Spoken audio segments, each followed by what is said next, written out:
नमस्कार, आप देख रहे हैं हमारा समाचार और मैं हूं आपके साथ दिव्या शेखावत। देखिए, ये वही कार्यालय है जो काफी लंबे समय से बंद पड़ा है और इसी छात्र संघ कार्यालय को खुलवाने के लिए तमाम छात्र नेता प्रयासरत हैं। कोई किस तरीके से प्रयासरत है तो कोई किस तरीके से, और सभी चाहते हैं कि राजस्थान विश्वविद्यालय में चुनाव हो। ये छात्र संघ चुनाव काफी लंबे समय से नहीं हो रहे हैं और इसी की मांग को लेकर छात्र नेता अड़े हुए हैं कि जल्द से जल्द चुनाव करवाए जाए। मेरे साथ देव पलसानिया हैं और देव ने तो देखिए खाटू श्याम जी को अर्जी लगा दी है कि हे श्याम बाबा, कम से कम एक बार तो चुनाव करवा दीजिए, क्योंकि काफी लंबे समय से देव जो है ये भी चाह रहे हैं कि छात्र संघ चुनाव हो और एक मौका मिलना चाहिए, क्योंकि यही वो सीढ़ी होती है जब एक यूथ जो है छात्र नेता बनता है और उससे कहीं ना कहीं राजनीति के उसके सारे दरवाजे खुलते हैं। देव, बहुत स्वागत करूंगी, कैसे हो?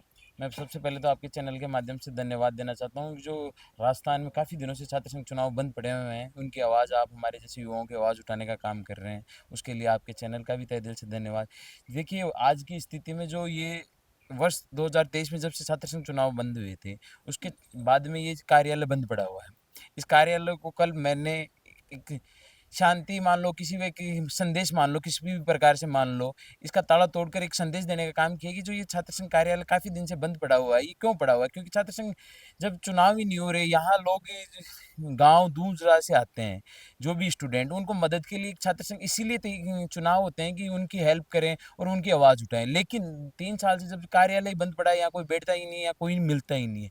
तो युवाओं की जो छात्र-छात्राओं की उम्मीद है छात्र संघ से, वो कहीं न कहीं कम होती जा रही है। तो इसी उम्मीद को जगाने के लिए कि भाई हम लोग यहाँ कार्यालय में हम बैठने का काम करेंगे, चुनाव हो या ना हो, कोई व्यवस्था हो कि भाई विश्वविद्यालय प्रशासन करे या नहीं करे, हमारे एक व्यक्तिगत रूप से हम करने का काम करेंगे। मुझे जहाँ तक याद है कि निर्मल चौधरी आखिरी अध्यक्ष रहे हैं और उसके बाद से ताला लगा हुआ है और ये उद्घाटन तो कल आपने कर दिया, ताला ही तोड़ डाला, किसी ने रोका नहीं आपको? देखो, वो एक भाई ठीक है, प्रशासन भी इस चीज़ में मैं नहीं लेना चाहता हूँ प्रशासन का भी नाम, कहीं न कहीं भाई प्रशासन पर भी गलत दबाव बनेगा। लेकिन ये मेरे एक व्यक्तिगत रूप से ये था कि जो छात्र-छात्राएँ हैं, एक मेरे मन में ठेस थी कि वो कहाँ जाएँ? भाई विश्वविद्यालय में किसी काम के लिए आज छात्र संघ को जो बनाने का चुनाव होने का काम था, लेकिन जो कार्यालय बंद पड़ा, यहाँ पहले कार्यालय लोग आ जाते थे अपनी जो भी समस्याएँ लेकर छात्र संघ से उम्मीद करते थे कि वो अपना कहीं न कहीं काम करा देगा।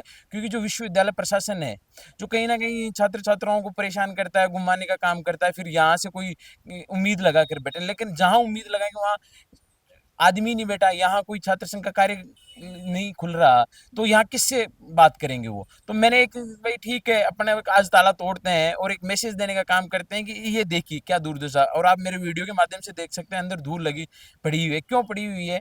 क्योंकि 3 साल से जब छात्र संघ कार्यालय खुलेगा ही नहीं, तो उसमें दीवार लगने का काम होगा, उसमें जर्जर व्यवस्था में पड़ा हुआ है। टेबलें टूटी हुई हैं, क्यों टूटी हुई हैं? क्योंकि भाई 3 साल से कोई सँभालने वाला नहीं है। फिर मेरा एक संदेश है कि भाई ठीक है, इस कार्यालय को एक व्यक्तिगत रूप लोगों को या यहाँ पढ़ने वाले स्टूडेंटों के लिए भाई जो एक्टिव है उसके लिए खोल दो।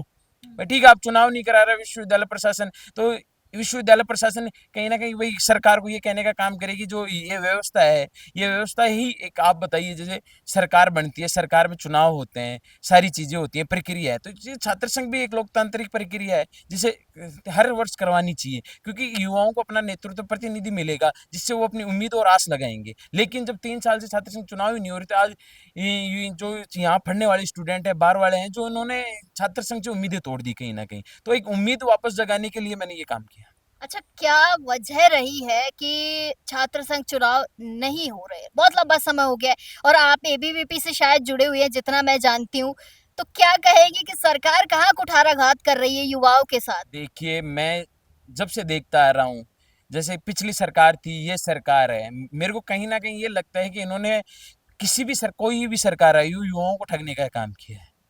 चाहे मैं किसी भी विचारधारा से जुड़ा हुआ हूँ, सही है मेरी विचारधारा या वो सही है, लेकिन जब युवाओं की बात आती है, जहाँ यहाँ विश्वविद्यालय में पढ़ने वाले छात्र छात्राओं के हक और अधिकार की आवाज़ आती है, ये आवाज़ कहीं ना कहीं छात्र संघ चुनाव को एक आम छात्र संघ से लोगों से उठी हुई आवाज़ है, जिसे मेरे को उठाना चाहिए कि हर आदमी की आवाज़ है कि भाई छात्र संघ चुनाव होनी चाहिए। लेकिन पिछली सरकार बंद करके चली गई, इस सरकार के कानों में जूं नहीं देख रही कि भाई छात्र संघ चुनाव होनी चाहिए, कहीं एक स्टेटमेंट नहीं दे रहे कि भाई छात्र संघ चुनाव करवाएंगे या नहीं करवाएंगे, क्या है क्या नहीं है, क्योंकि यहाँ काफी साल से युवा परेशान हो रहे हैं। हम जैसे छात्र जो वर्ष 2018 से संघर्ष कर रहे थे, उनकी एक उम्मीदें टूट गई इस सरकार से कि छात्र संघ चुनाव होंगे ही नहीं है।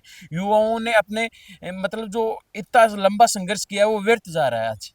तो यही है कि जो ऊपर बैठे हुए लोग हैं सरकार में, कोई सरकार आ जाती है, जो ऊपर बैठा हुआ व्यक्ति चाहता है कि क्यों हम ऐसी चीजों में पढ़ें कि भाई विश्वविद्यालय से कभी भी नेतृत्व निकला आज तक। युवाओं जैसे पुराने छात्र संघ अध्यक्ष रहे हो आप देख रहे हैं, उन्होंने राजनीति की दशा बदलने का काम किया है, दिशा और दशा अपने क्षेत्र और समाज में जाके उन्होंने नए काम किए, लोगों को जागरूक किया, एक राजनीतिक अलग विचारधारा स्थापित की। तो ऐसी हम ये नहीं चाहते कि जो स्थापित रूप से टिके हुए हैं, एक उन्होंने जड़ें बना ली राजनीति में, वो अपनी जड़ें कहीं ना कहीं उनको डर लगता है कि ये युवा आएंगे तो अपनी कहीं ना कहीं जगह हिलने का काम होगी। तो वो ये इसीलिए है कि जैसे आज उच्च शिक्षा मंत्री प्रेमचंद जी बैरवा हुए, अशोक जी गहलोत हुए, उनके बेटे को आगे बढ़ाना चाहते हैं। प्रेमचंद जी बैरवा जी का लड़का आजकल गाड़ियां लेके घूम रहा है, आप देख रहे होंगे।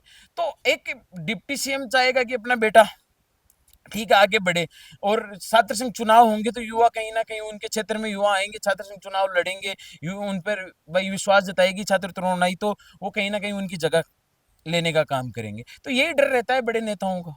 अच्छा, इतने बड़े बड़े नेता निकले हैं इस यूनिवर्सिटी से, क्योंकि अपने आप में तो राजस्थान की सबसे बड़ी यूनिवर्सिटी राजस्थान विश्वविद्यालय, यहाँ से इतने बड़े बड़े नेता निकले हुए हैं। सिर्फ जहां तक मुझे लगता है अभी कुछ दिनों से हनुमान बेनीवाल जी ने जरूर आवाज उठाई है, इसके अलावा मैंने किसी नेता को आवाज उठाते हुए क्यों नहीं देखा है। क्या उन्हें नहीं लगता कि इन छात्रों को भी जरूरत है राजनीति में कदम के लिए, जो है छात्र संघ चुनाव जरूरी है होने। नहीं देखो, हनुमान जी ने उठाई है, और भी हैं जो छात्र संघ से निकले हैं, काफी लोगों ने आवाज उठाई है, व्यक्तिगत रूप से भी मैं उनको जानता हूँ और राजनीतिक रूप से उनको देखता आ रहा हूँ। उन लोगों ने युवाओं की छात्र तरुणाई की बात उठाने का काम किया, छात्र संघ चुनाव। लेकिन जो आवाज जैसे बननी चाहिए थी भाई छात्र संघ चुनाव करवाने के लिए, आज 2 साल हुए नई सरकार को बनते हुए, देख कर रहे हैं हम, कोई ऐसी आवाज नहीं उठ रही कि भाई जिसकी वजह से सरकार को झुकना पड़े या छात्र संघ चुनाव कराना चाहिए। पता नहीं इन लोगों के अंदर किस हमारे छात्र संघ से क्या ठेस है कि ये कहीं बात करना ही नहीं चाहते कि छात्र संघ चुनाव हो या ना हो। अच्छा, आपकी वीसी के लिए मैंने बहुत सुना है, अल्पना कटेजा जी हैं आपकी वीसी, ना वो छात्रों से मिलती है ना बात करती, और अब तो मुझे ऐसा लगता है वो आप लोगों से इतना डरती हैं कि आगे का जो गेट है उनका, वहाँ एनी टाइम सिक्योरिटी इतनी टाइट कर दी गई है कि उन्हें उन्हें आपसे डर लग रहा है। मैडम ये क्या कारण हुआ कि जब से ये वीसी बनी है तब से छात्र संघ चुनाव नहीं, इन्होंने छात्र नेतृत्व देखा ही नहीं अभी तक। ये जानती ही नहीं है कि छात्र संघ अध्यक्ष का कार्य क्या होता है, या जो छात्र प्रतिनिधि होता है वो क्या करता है छात्रों के लिए। तो इनको क्या है कि भाई आराम मिल गया इन दिनों, ये जानती ही नहीं इन चीजों को, तो इनको मिलने से ये लगने लगी है कि क्या फर्क पड़ता है। जब छात्र संघ चुनाव होंगे तो इनको सरकारें भी इन पर प्रेशर बनाएंगी। आप कल परसों का भी मामला आया था कि ये एक ज्ञापन लेने के लिए गाड़ी से नहीं उतरी। तो इतना मतलब ईगो आ गया मैडम में कि वो एक युवाओं की एक चीज ये हम लोग नेतृत्व करते हैं, हमारे पीछे 100 200 लोग चलते हैं, हमारी बात मानते हैं और चीज करते हैं, हमसे उम्मीद करते हैं हजारों लोग। हम एक कोई बात लेके जाते हैं, हमसे मिलना नहीं चाहती, हमसे ज्ञापन नहीं लेना चाहती। तो इसका क्या मतलब हुआ, ये कब हुआ, ये जब ऐसे हुआ कि जब छात्र संघ चुनाव बंद हुआ तो मैडम को भी आराम मिल गया और मैडम भी तानाशाही हो गई। तानाशाही हो गई तो मतलब ये है कि छात्र संघ जब तक चुनाव नहीं होंगे तब तक मैडम ही राज कर रही है। मेरी एक मांग ये भी है भी छात्र संघ अध्यक्ष को सिंडिकेट सदस्य बनाया जाए, जिससे छात्र संघ अध्यक्ष की और मतलब मजबूत हो और अपनी बात आगे रख सके। आपकी बात नहीं सुनना, ये हो सकता है आप लोग गुंडे हैं, आप लोग मवाली हैं, आप लोग आतंकवादी हैं, आप लोगों के लिए पुलिस इतनी भयंकर, राजस्थान विश्वविद्यालय में एनी टाइम पुलिस रहती है। तो ऐसा क्या कर दिया आप छात्र नेताओं ने या छात्रों ने कि हर समय पुलिस रहती है, व्यवहार गुंडे मवालियों जैसा किया जाता है। मैम हमने तो युवाओं की और छात्र छात्राओं की बात उठाने का काम किया है। ये जो भी प्रशासन अपने हमें गुंडा बनाने की कोशिश कर रहा है या आतंकवादी बनाने की कोशिश कर रहा है, इसका जवाब हम वक्त के साथ देते आ रहे हैं, चाहे ये कैसी प्रक्रिया अपना ले। हमने पहले भी इनसे कहीं डरने का काम, पुलिस प्रशासन से भी हमने सामना किया है, प्रशासन से भी, विश्वविद्यालय प्रशासन से भी सामना किया है। तो इनके ये गलतफहमी होगी कहीं हमें गुंडा मवाली ये समझने का काम कर रही हो वीसी मैडम, तो मैडम को हम कहना चाहते हैं कि हम हमारे परिवार में ना तो ऐसे संस्कार है, हम युवाओं की बात उठाने के लिए यहाँ बैठे हैं। हमें ना तो किसी से मतलब ये है कि भाई हमें मैडम से द्वेष है, मैडम से हमारा कोई द्वेष नहीं है व्यक्तिगत रूप से। हम बात युवाओं की करना चाहते हैं, हमारे छात्र छात्राओं की मांगों को उठाना चाहते हैं, जो वाजिब मांग होती है उसके लिए लड़ते हैं।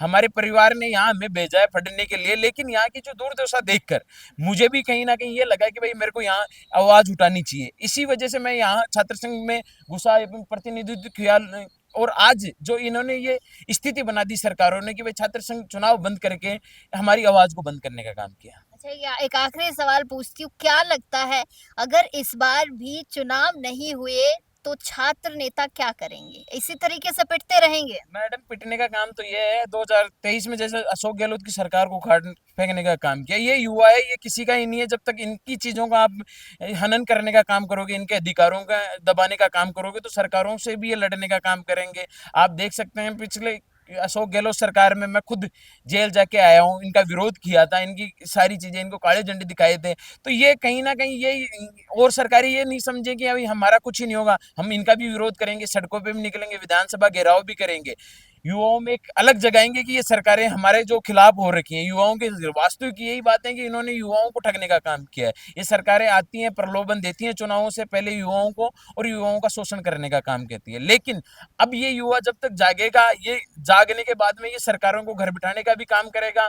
कोई अपने आप को तुरंत खा समझने की कोशिश करेगी भाई अब मैं सरकार में और मेरी ये सारी चीजें, तो ये नियत 2028 दूर नहीं है, 2028 में उनको भी घर बिठा देंगे।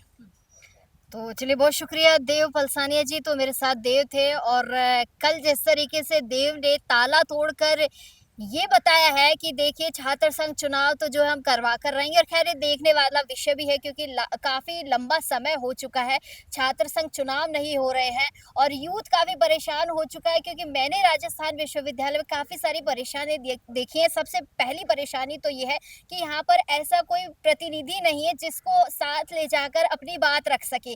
वीसी जो है बच्चों से बात करना पसंद नहीं करती है। ये मैंने एक स्टूडेंट की मैं बात नहीं कर रही हूँ, मैं हजारों स्टूडेंट आपको इस विश्वविद्यालय के दिखा सकती हूँ जिनकी बात वीसी नहीं सुनती है। तो काफी सारी चीजें हैं जो राजस्थान विश्वविद्यालय को इस वक्त ये दर्शाती है कि यहाँ पर विडंबनाएं बहुत सारी हैं, अभाव बहुत सारे हैं, और सुनने वाला कोई नहीं। खैर, देखने वाला विषय है कि क्या राजस्थान विश्वविद्यालय में छात्र संघ चुनाव होते हैं, और जिस तरीके से छात्र नेता जो है सड़कों पर हैं, तो क्या इनकी आवाज सरकार सुनती है। तमाम छोटी बड़ी अपडेट्स के लिए बने रहिएगा हमारा समाचार के साथ। कैमरा सहयोगी राजकुमार के साथ मैं दिव्या शेखावत, हमारा समाचार। नमस्कार।